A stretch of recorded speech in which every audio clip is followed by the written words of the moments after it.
أعوذ بالله من الشيطان الرجيم بسم الله الرحمن الرحيم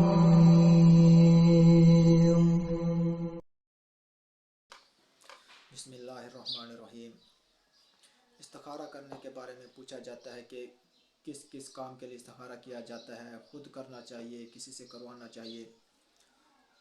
تو استخارہ اللہ تعالیٰ سے ایک مشورہ کرنے کا نام ہے کہ ہم نے کوئی سفر کرنا ہے، اپنے کسی بچی کی شادی کرنی ہے، رشتہ کرنا ہے، کوئی نیا کاروبار شروع کرنا ہے، ہمیں سمجھ نہیں آ رہی ہے کہ یہ کام، یہ رشتہ، یہ سفر پہ جانا ہمارے لیے ٹھیک ہے نہیں ہے، مناسب رہے گا نہیں رہے گا۔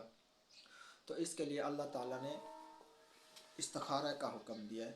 آپ صلی اللہ علیہ وسلم اپنے صحابہ کرام کو استخارہ کرنا ایسے سکھاتے تھے جیسے بچے کو سبق یاد کروایا جاتا ہے۔ تو استخارہ خاص اللہ تعالیٰ سے ایک مشورہ ہوتا ہے۔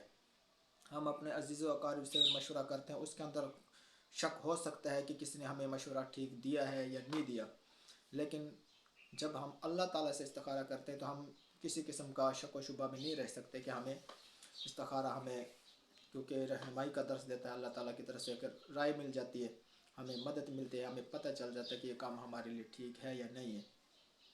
تو استخارہ خود کرنا چاہیے بندے کو، زیادہ بہتر یہ ہے کہ انسان خود اپنے لیے کرے۔ ماں باپ اولاد کے لیے کر سکتے ہیں، بھائی بہن ایک دوسرے کے لیے کر سکتے ہیں۔ اس کے لیے بالکل بھی یہ ضروری نہیں ہے کہ کسی مولوی کے پاس جایا جائے، کسی پیر فقیر کے پاس جایا جائے، کسی نجومی کے پاس جایا جائے، کیونکہ جتنا دل کے ساتھ، توجہ کے ساتھ خود بندہ اپنے کام کے لیے کر سکتا ہے، وہ کوئی دوسرا نہیں کر سکتا۔ کسی سے بے شک پیسے دے کر کروایا جائے، یہ بہت مناسب تو بالکل یہی ہے کہ بندہ اپنے لیے استخارہ خود کرے، کسی دوسرے سے نہ کروائے۔ اور استخارہ کسی بھی وقت کیا جا سکتا ہے، ضروری نہیں ہے کہ رات کے وقت کیا جائے۔ کافی لوگوں نے اس قسم کی باتیں بنائی ہوئی ہیں کہ رات کے کو وقت کرنا چاہیے، پھر کوئی خواب آئے گا، عشاء کے بعد کرنا ہے۔ اس کا کوئی بھی ٹائم نہیں ہے، کسی بھی نماز کے بعد کسی بھی ٹائم آپ استخارہ کر سکتے ہیں۔ اور استخارہ کی 2 رکعت نفل پڑھ کر ایک جو مخصوص دعا ہے، وہ دعا پڑھ کر اللہ تعالیٰ سے اس کی دعا مانگی جاتی ہے۔ اللہ تعالیٰ سے عرض کی جاتی ہے کہ اللہ، ہم یہ جو کام کر رہے ہیں ہمارے لیے ٹھیک ہے یا نہیں ہے، یا اللہ تو جانتا ہے، ہم نہیں جانتے۔ یہ ہمارے لیے دنیا و آخرت کے لحاظ سے اگر یہ ٹھیک ہے، مناسب ہے، بہتر ہے، تو اس کو ہمارے لیے آسان کر دے اور ہمارے نزدیک کر دے۔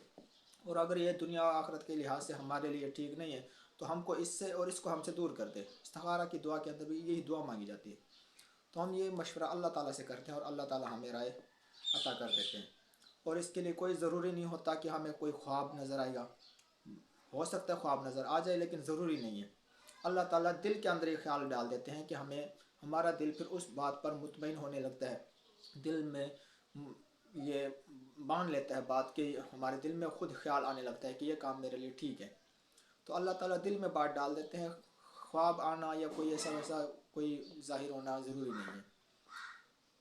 تو اسی کے اوپر ہم یقین رکھ کر دل میں ہم دیکھیں گے کہ ہمارا گمان کس طرف زیادہ جا رہا ہے، کس طرف ہماری توجہ زیادہ ہو رہی ہے، تو ہم پھر اسی پر عمل کریں گے۔ وہی ایک اللہ تعالیٰ کی طرف سے رائے ہوگی۔ تو کسی بھی کام میں ہمیں استخارہ کرنا چاہیے، اللہ تعالیٰ سے مشورہ کرنا چاہیے۔ کوئی بچے کے رشتہ کرنا ہے، کوئی نیا کاروبار شروع کرنا ہے، کسی سفر پہ جانا ہے، کوئی بھی دنیاوی ہمارا کام ہے جس میں ہمیں مشکل پیش آ رہی ہے، تو ہمیں استخارہ کرنا چاہیے۔ آپ صلی اللہ علیہ وسلم کا بھی یہی درس ہے، اور آپ صلی اللہ علیہ وسلم صحابہ کرام